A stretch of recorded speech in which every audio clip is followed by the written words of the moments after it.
All right, folks, it's finally that time. Finally got in the voltage regulator for the generator.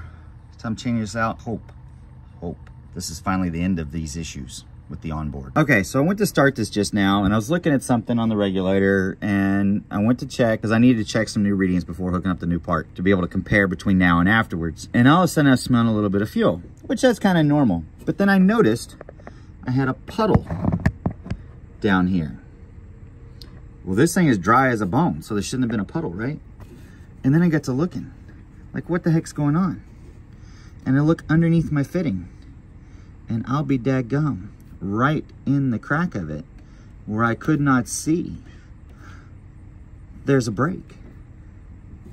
Now, when I wiggle the hose just right, it was leaking. But if there's a break for fuel to come out, that means there's a break for air to get sucked in. So maybe I don't need the regulator, because I checked the rest of the hose and the hose was good.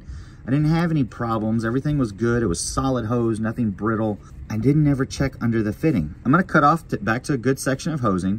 We're gonna hook it up, because maybe, and this would be the funny thing, is if this whole stupid time, it's been because we have been sucking fuel or air into the fuel line after it's been running for a while, choking itself out. So I may not need to put in a new regulator. Let's take a look, see what happens. No such luck. So maybe that has just gotten brittle while it's been sitting since the last time we ran. So time to pull the voltage regulator.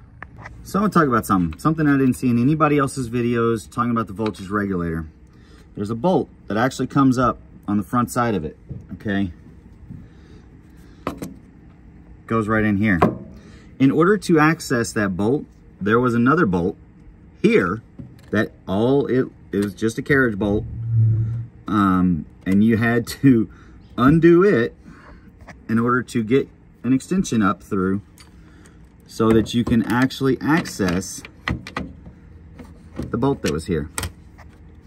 So earlier when we were testing this, it was only reading like 1.5 coming out right now off of this outlet right here that we've got.